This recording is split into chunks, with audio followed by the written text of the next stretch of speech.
Notre système solaire est un endroit vaste et mystérieux. Il abrite notre planète Terre et d'innombrables autres merveilles célestes. Mais vous êtes-vous déjà demandé comment cet incroyable système est né? Comment le Soleil, les planètes et tous les autres objets de notre système solaire se sont-ils formés? L'histoire de notre système solaire commence il y a des milliards d'années. Bien avant que le Soleil et les planètes n'existent, un nuage géant de gaz et de poussière dérivait à travers le cosmos. Ce nuage, connu sous le nom de nébuleuse, était le berceau de tout ce que nous connaissons et aimons dans notre système solaire. La nébuleuse n'était pas seulement un amas de matière aléatoire. Elle contenait tous les ingrédients nécessaires à la formation des étoiles et des planètes. Ces ingrédients comprenaient l'hydrogène et l'hélium, les éléments les plus abondants de l'univers, ainsi que des éléments plus lourds comme le carbone, l'oxygène et le fer. Au fil de vastes étendues de temps, la gravité a commencé à rassembler le gaz et la poussière de la nébuleuse. Au fur et à mesure que de plus en plus de matière s'agglutinait, le nuage a commencé à s'effondrer sur lui-même. Cet effondrement a fait tourner le nuage de plus en plus vite, comme un patineur artistique qui ramène ses bras. En tournant, le nuage a également commencé à s'aplatir, prenant la forme d'un disque. Ce disque, connu sous le nom de nébuleuse solaire, était le berceau de notre système solaire. Au centre du disque, la région la plus dense du nuage a continué à s'effondrer.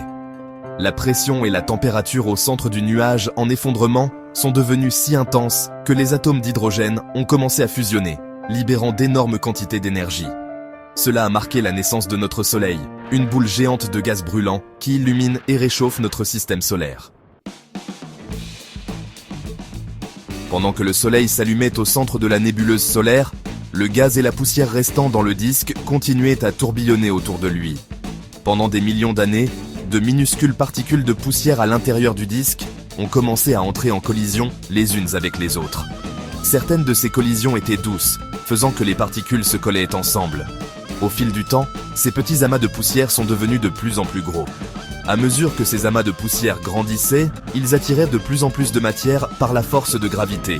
On pense que ce processus, connu sous le nom d'accrétion, est à l'origine de la formation des planètes. Plus les amas grandissaient, plus leur attraction gravitationnelle devenait forte, attirant encore plus de matière. Toute la matière de la nébuleuse solaire n'a pas fini par former des planètes. La chaleur et le rayonnement intense du jeune Soleil ont soufflé une grande partie du gaz léger, en particulier dans les régions internes du système solaire.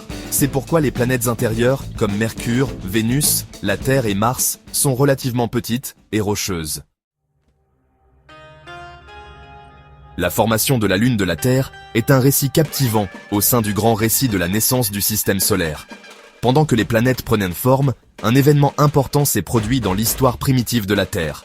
Un objet de la taille de Mars, souvent appelé Theia, est entré en collision avec notre jeune planète. Cette collision a été cataclysmique, dispersant des débris en orbite autour de la Terre. Au fil du temps, ces débris se sont rassemblés sous l'effet de la gravité, formant finalement la Lune que nous voyons aujourd'hui. La composition de la Lune, similaire au manteau terrestre, soutient cette hypothèse de l'impact géant. La présence de la Lune a eu une profonde influence sur la Terre. Son attraction gravitationnelle crée les marées, façonne les côtes de notre planète et influence le rythme de la vie. La Lune agit également comme un stabilisateur pour l'inclinaison axiale de la Terre, contribuant à la stabilité du climat qui a permis à la vie de s'épanouir. Une symphonie d'orbite, la danse des planètes. À mesure que les planètes grossissaient, elles ont commencé à éliminer le gaz et la poussière restant sur leurs trajectoires orbitales. Elles ont interagi les unes avec les autres par leur attraction gravitationnelle, façonnant leurs orbites et influençant leur destin. Le résultat de cette danse cosmique est la disposition familière des planètes que nous voyons aujourd'hui. Les planètes rocheuses intérieures, Mercure, Vénus, la Terre et Mars, orbitent relativement près du Soleil. Elles sont caractérisées par leur surface solide, leurs atmosphères relativement minces, à l'exception de Vénus, et peu ou pas de Lune. Les planètes extérieures, connues sous le nom de géantes gazeuses, Jupiter, Saturne, Uranus et Neptune, sont beaucoup plus grandes et plus massives que les planètes intérieures. Les géantes gazeuses sont composées principalement d'hydrogène et d'hélium, comme le Soleil. Elles se sont probablement formées dans les régions extérieures de la nébuleuse solaire, où il faisait suffisamment froid pour que ces gaz se condensent. leur immense gravité a capturé de vastes quantités de gaz et de poussière, créant leurs énormes atmosphères et leurs impressionnants systèmes d'anneaux. Le Soleil, la vie et l'héritage de notre étoile. Au cœur de notre système solaire se trouve le Soleil, une boule colossale de gaz brûlant qui fournit la lumière et la chaleur nécessaires à la vie sur Terre. L'énergie du Soleil provient de réactions de fusion nucléaire se produisant au plus profond de son noyau, où les atomes d'hydrogène sont convertis en hélium, libérant de vastes quantités d'énergie au cours du processus. Le Soleil est à peu près à mi-chemin de sa durée de vie sur la séquence principale, une période de stabilité relative, pendant laquelle il continuera à fusionner l'hydrogène en hélium. Cette phase stable devrait durer encore 5 milliards d'années environ. Cependant, l'existence du Soleil n'est pas infinie. À mesure que le Soleil vieillit, il épuise progressivement le carburant hydrogène de son noyau. Cela entraînera la contraction et le réchauffement du noyau, déclenchant finalement la fusion de l'hélium en éléments plus lourds. Ces changements auront un impact spectaculaire sur la taille, la température et la luminosité du Soleil. Crépuscule des Titans. Le destin des planètes extérieures. À mesure que le Soleil évolue, son influence sur le système solaire deviendra de plus en plus profonde. Les planètes extérieures, autrefois des géantes à part entière, seront confrontées à une série de transformations à mesure que la production d'énergie du Soleil changera. L'augmentation de la luminosité du Soleil provoquera le réchauffement et l'expansion des atmosphères des géantes gazeuses. Cette expansion pourrait entraîner la perte d'une partie de leur gaz atmosphérique dans l'espace. Les lunes glacées en orbite autour de ces géantes gazeuses, dont certaines abritent des océans souterrains qui pourraient potentiellement abriter la vie, subiront également des changements importants. Le réchauffement pourrait faire fondre leur surface glacée, créant potentiellement de nouveaux environnements pour l'émergence de la vie. Cependant, ces changements présenteront également des défis pour toute forme de vie potentielle. Le rayonnement croissant du Soleil pourrait rendre ces environnements inhabitables. Le destin des planètes extérieures et de leurs lunes est un rappel brutal de la nature dynamique et en constante évolution de notre système solaire.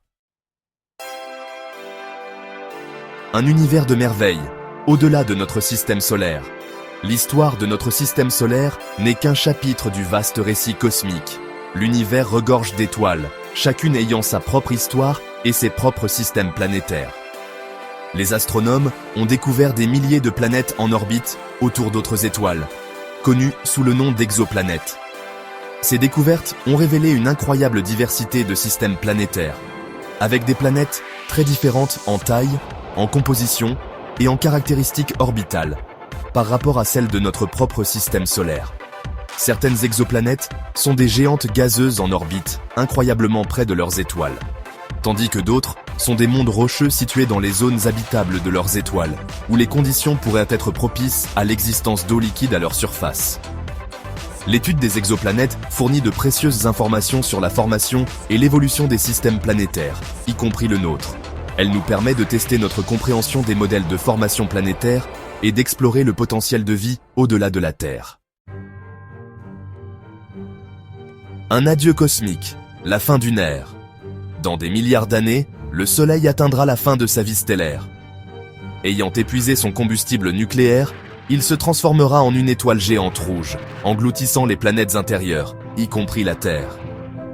Les planètes extérieures survivront probablement à cet événement catastrophique, mais elles resteront en orbite, autour des restes de notre étoile, autrefois puissante. Le noyau du Soleil finira par s'effondrer, formant une naine blanche, un objet dense de la taille de la Terre, qui se refroidira lentement pendant des billions d'années. Les planètes extérieures, dépouillées de leurs atmosphères et baignées dans la faible lueur du Soleil nain blanc, continueront leurs orbites solitaires. La fin de notre système solaire est un rappel poignant de l'immensité du temps et de la nature transitoire même des objets célestes les plus durables. Cependant, c'est aussi un témoignage de l'incroyable pouvoir de l'univers à créer, détruire et créer à nouveau.